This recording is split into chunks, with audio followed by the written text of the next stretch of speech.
Greetings, WHAP warriors. Brett Anderson here, just coming to you on this asynchronous Wednesday. I thought I'd change it up after talking to a lot of you. It seems that your Wednesdays are fairly asynchronous, so who knows if we'll have more.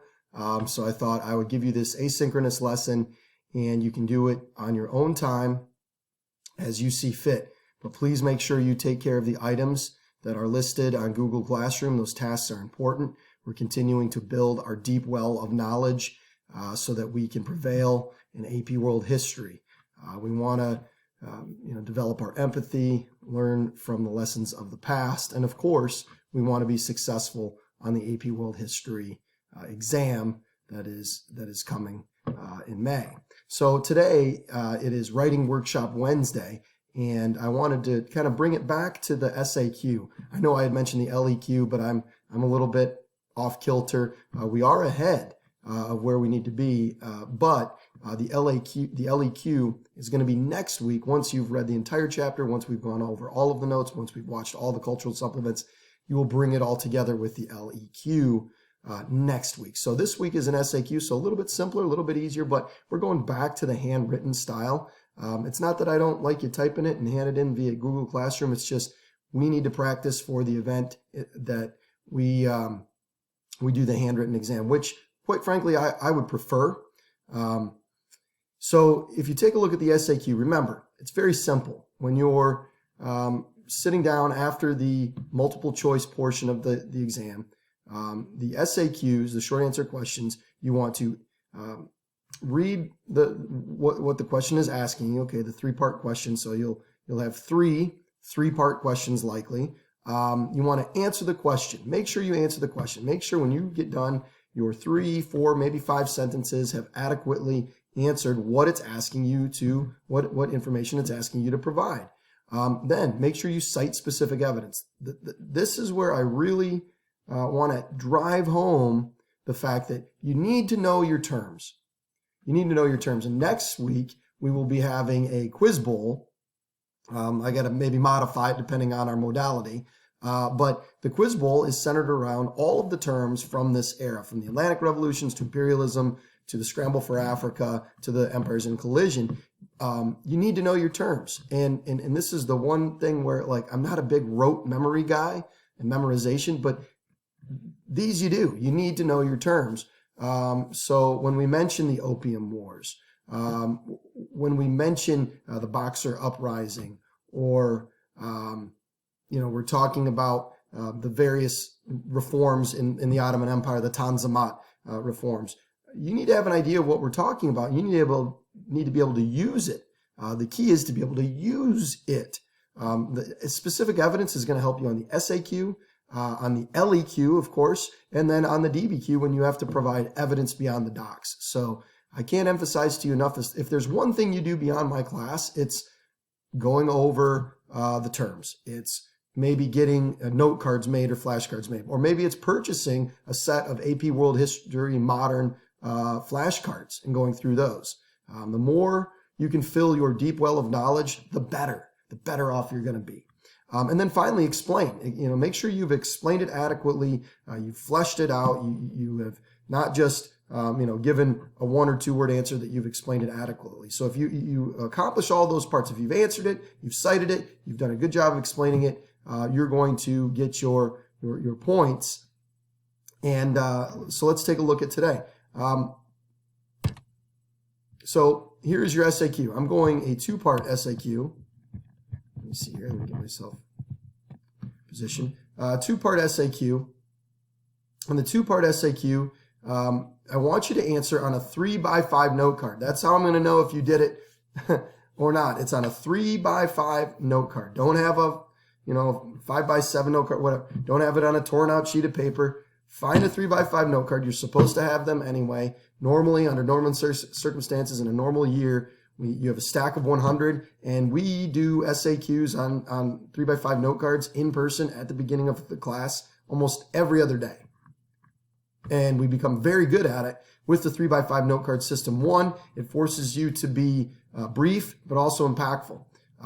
It also forces you to write legibly and in an organized fashion on that note card. because you can't spill over. You have one note card to write your SAQ on.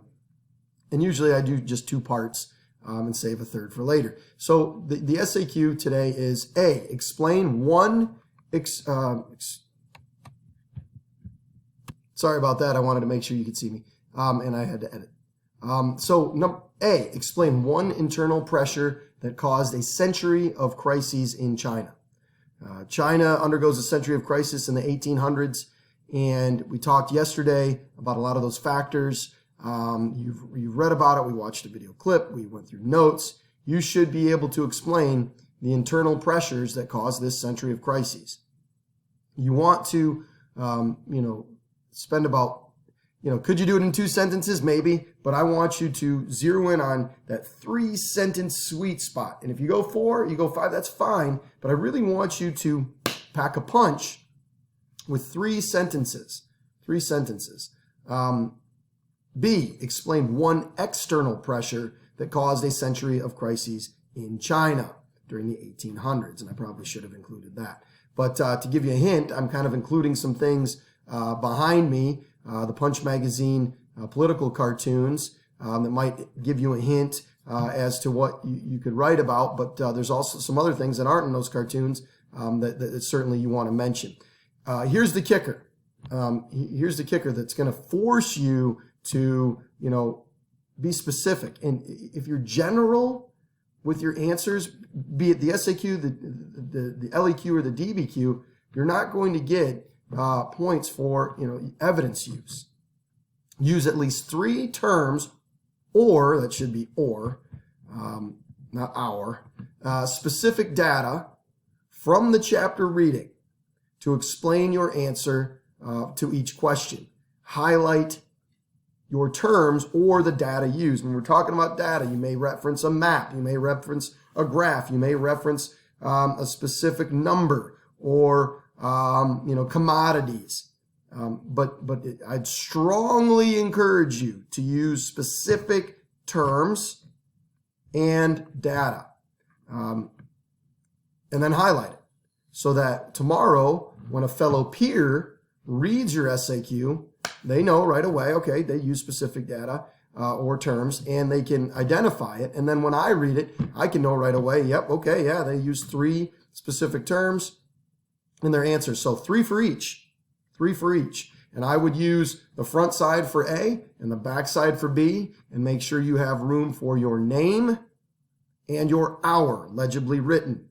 Okay? And just know you're likely going to be sharing this with a peer and a partner, maybe 2. And we might be reading, if we have time, some of the better answers to the rest of the class to provide examples of successful SAQs. So that is your task today. After you write the SAQ, you are going to want to make sure that you spend a modicum of time finishing reading the chapter, or not finishing reading the chapter, excuse me, getting read up to speed through 292. And that might be something you want to do before you answer this question. Okay, before you answer this question. And certainly you can use the textbook, you can use the notes to help you author this. So that is your task today, the SAQ writing workshop. And make sure when you return, be it cohort A on Thursday, you need to have these in hand, ready to go, right when class begins. And cohort B, same for you. So sit down, do it today, be done, and move along your way. And make sure you're read up through page 292. And if you want to read ahead to save you a little bit of homework on a Sunday night, I'm going to assign a couple of pages of reading on Sunday night just to get going for the week so that you can stay ahead. You might want to do that today, reading into the next section a few pages. But again, I'm going to give you time during class and budget time, so know that as well. All right, I hope you have a great day. I wish you well. Have a good asynchronous Wednesday, and I will see you upon your return. Huzzah!